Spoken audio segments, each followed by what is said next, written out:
Saudi আরবের আল bike company, এটা Saudi আরবের বিখ্যাত কোম্পানি বলাও চলে। অনেক বড় কোম্পানি, সৌদি আরবের প্রত্যেকটা শহরে এখন ব্রাঞ্চ আছে এই আল বাইক কোম্পানি। তো এই আল বাইক কোম্পানির এই আল বাইক কোম্পানি লোক নিবে, টিম মেম্বার নিবে বাংলাদেশ থেকে, যাদের বয়স 21 থেকে 29 বছর। ওনারা এই আল বাইক কোম্পানিতে আসতে পারবেন। তো এই যে আল বাইক কোম্পানি যে বাংলাদেশ থেকে লোক নিবে, তো ভিসা কি আল বাইকের নামে হবে কিনা? এজেন্সি কিন্তু কখনোই আপনাকে বলে না যে আপনার ভিসা অন্য একটা কোম্পানির নামে হবে, সাপ্লাই কোম্পানি, যেটা নাকি সৌদি আরবে এখন পপুলার। সব কোম্পানির ভিসা এখন সাপ্লাই। তো এই আল বাইক কোম্পানি কিন্তু আপনাকে বাংলাদেশ থেকে ইন্টারভিউর মাধ্যমে যাচাই বাছাই করে নিয়ে আসতেছে।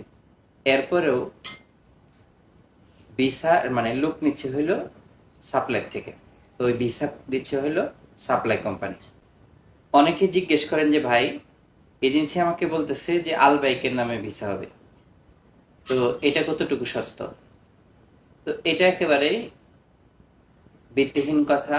আল বাইকের নামে ভিসা হবে না। আল বাইকের প্রতিনিধি আপনাকে সিলেক্ট করে সৌদি আরবে নিয়ে আসবে, কিন্তু ভিসা হবে অন্য কোম্পানির নামে, সাপ্লাই কোম্পানির নামে। তো এখন বলি, এই যে আপনার এখানে যা আসতে হলে আপনি কি পদে আসতে পারবেন? 21 থেকে 29 বছর যারা। আর অবশ্যই আপনার ইংলিশে দক্ষ হইতে হবে, ইংরেজি রিডিং পড়া জানতে হবে, তাহলে আপনি আসতে পারবেন। তো এখানে ডিউটি কিন্তু আপনার বেসিক ডিউটি 9 ঘন্টা, 1 ঘন্টা এখানে ব্রেক আছে।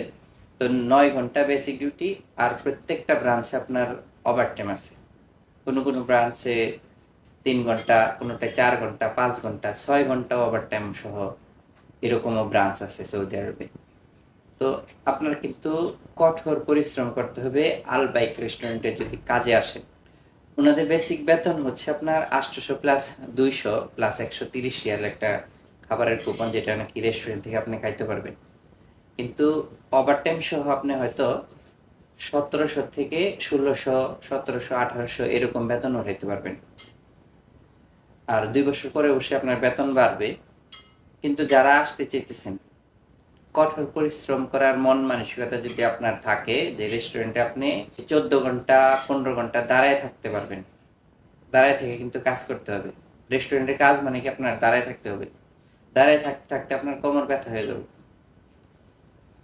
এখন এটা যদি ভয় পেয়ে আপনি না আসেন, তাহলে আপনার কপাল খারাপ।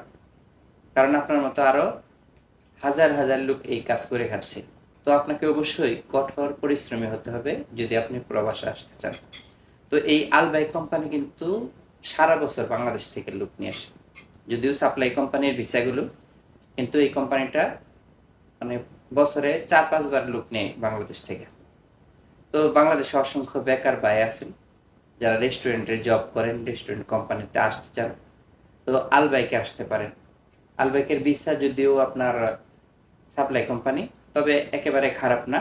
যে সমস্ত ভাইয়েরা কাজ করতেছে ওনাদের সাথে কথা বলছি, তো ওনারা ভালোই আছে।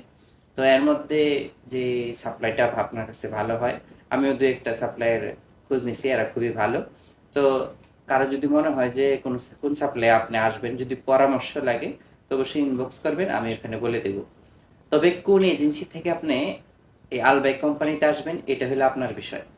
আপনার যে এজেন্সি ভালো লাগে তার সাথে কথা বলেন, কারণ সবগুলো এজেন্সির কাছেই এই আল বাইকের নিউজ থাকে। কাজ হয়তো মূল একটা এজেন্সি পাইছে, কিন্তু সবগুলো এজেন্সি মিলেই তার কাছে লোক দেয়। তো আপনার যে এজেন্সি ভালো লাগে অথবা আপনার যে মাধ্যম আছে তার মাধ্যমে যোগাযোগ করেন, তো এই কোম্পানিতে আসতে পারবেন। একটু পরিশ্রম বেশি হবে, তারপরে মোটামুটি ইনশাল্লাহ ভালোই হবে আপনার জন্য। তো ধন্যবাদ আবারও এই ভিডিওটি দেখার জন্য। আল্লাহ হাফিজ।